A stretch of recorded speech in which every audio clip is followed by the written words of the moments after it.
quite, actually, I had I'd say quite a good job, to be honest. It just required uh, looking smart and presentable every day. You had to make sure, you was on time, you looked smart, you had your wits about you, um, be a good team player, and also there was a hell of a lot to remember. I had a good team working with me, and in fact I actually loved that job. And my mate loved his job, he was a chef.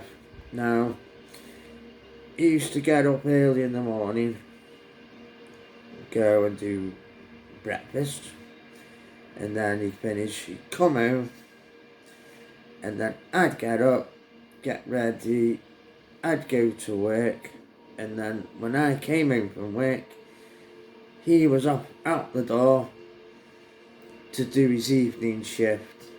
And like I say, we both liked his jobs. And chefing's quite a hard job. And we used to like going out a lot as well. But this one particular night, I'd been work and I was a bit tired. I'd not slept much all weekend. And neither my friend, because me and him went out together and perhaps had a bit too much to drink. Anyway, yeah, I get home from work, and back in the day, we used to have this thing on the PlayStation where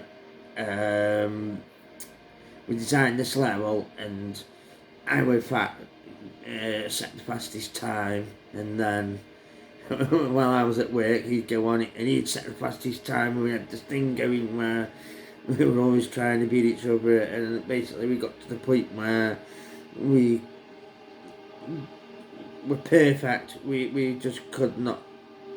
We got to the point where, yeah, we just could not do this track any quicker. Anyway, like I say, I've got on it, switched it off, and I'm just sat there chilling. My mate comes home from work, and he's a bit tired, the weekend's caught up on him. And I think at the time, because we weren't at home that often, I think we only had a little black and white tally, I'm not quite sure. But anyway, we sat there, and we're young, so we perhaps had a relaxing smoke, like just chilling, not really talking to each other. And this programme comes on, and neither of us said nothing to each other. And like watching it anyway, sort of half falling asleep watching it.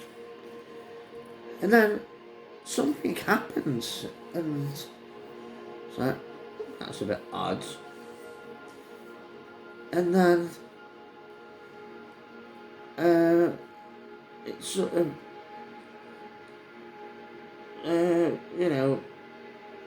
brought my attention to it. And something else happened that was that's a bit odd. And the film just sort of more and more sort of odd things happened. And like I say, for the entire film, me and my friend did not say a single word to each other. Not a single word. We were both just sat there, tired, half asleep, but his brain must have been on the same wavelength as mine, because like I say, something happened near the beginning, and normally it'd be like, should we turn it over, mate, or do you want to turn it over, or I'm going to bed now, or something like that, you know, but instead it was like, oh, this is a bit odd, this is a bit interesting. And he must have been sat there thinking exactly the same thing. So we sat there, we watched the entire film, and then right at the end, finished, me and my mate looked at each other, and both of us at exactly the same time said exactly the same thing. We both looked at each other and was like, wow, that is the most fucked up thing I have watched in a long time. It was so funny. We both said it word for word, like, you know, and sort of had a little laugh about it, like. And then it was like, no, seriously, that was mad, like, you know, crazy, sort of thing.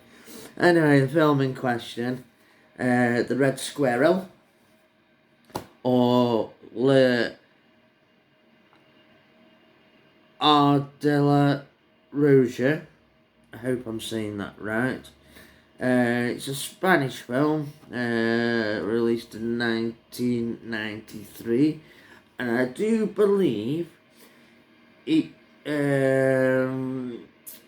was presented at I don't know if it was the Cannes Film Festival or another one, but I did hear it sort of won some award or a recognition anyway.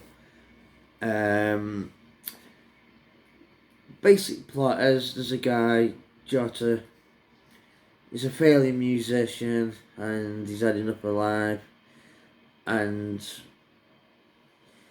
he's down by some sort of river, there's a bridge there, like, and anyway, we hear some commotion, and a motorbike comes flying along, being chased by a car, and somebody's thrown from the bike over the bridge and lands on the, like, the pebbles. Anyway, Jota goes to basically, you know, see if this person's alright. Turns out it's a female, good looking female like that, and she's taken to hospital. Anyway, he decides to go to hospital to check on her, basically, and he's told that she's got amnesia, she can't remember anything. So he proceeds to say he's her husband, and if there's nothing physically wrong and that what,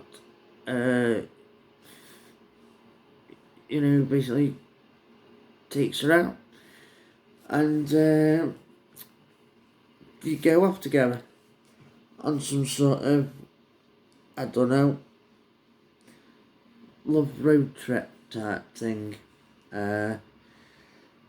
And she explains at some point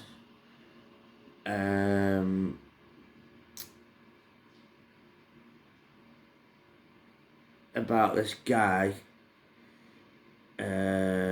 who's crazy and he's after her,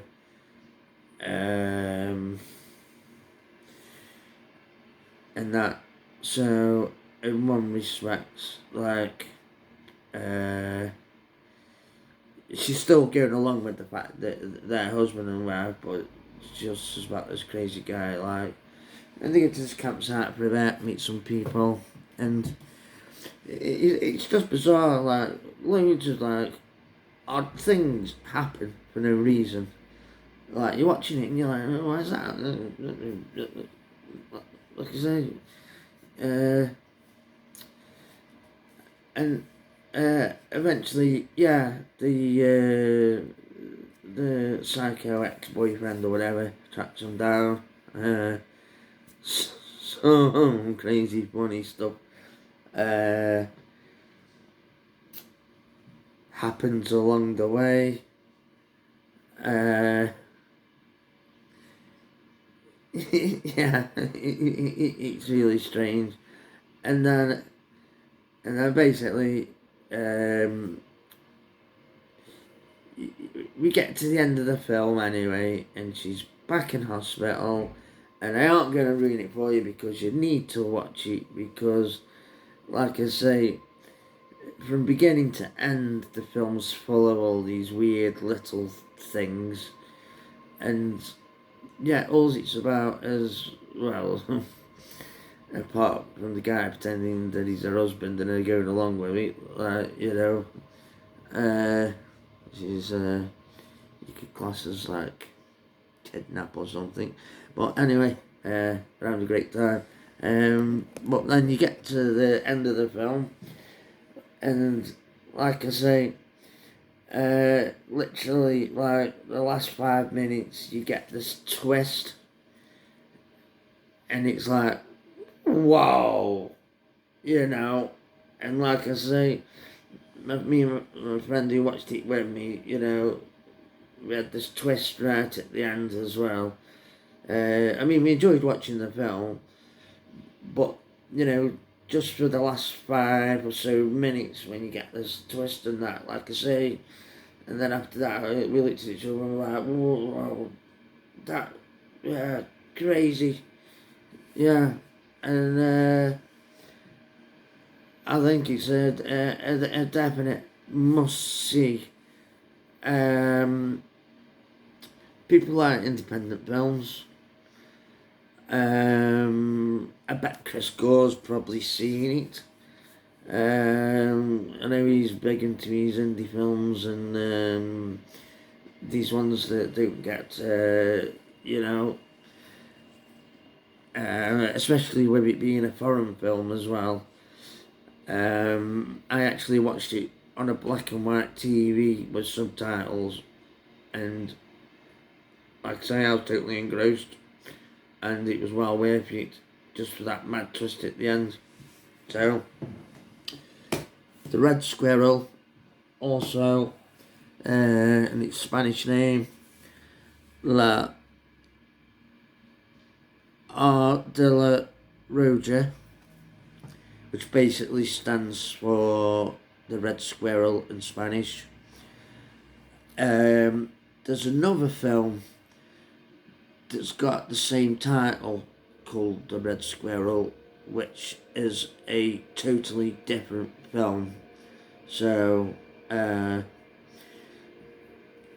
obviously, I'm speaking in Spanish as a dead giveaway that you're watching the right one.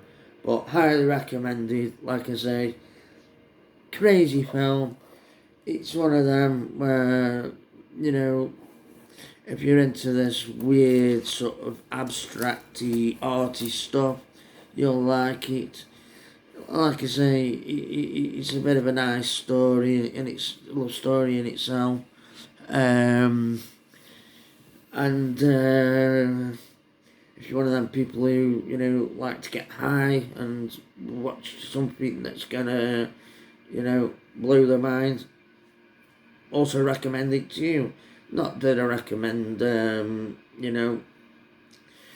taking stuff that's gonna blow your mind. But yeah, all around, I can't believe I haven't brought this up before. So yeah, definitely give that a watch. So all I have left to say is, love it if you'd subscribe, help me out, help my channel grow. I've got a few more oldish films that I'd like to bring up and discuss. I'm trying to improve my performance delivery all the time. I do know I F and R a bit, repeat myself. I can only apologise that, but yeah, please give us a thumbs up, drop us a comment, and if you do happen to watch the film, let me know what you think about it. Thank you very much. Population Nation out. And this film will definitely leave you discombobulated.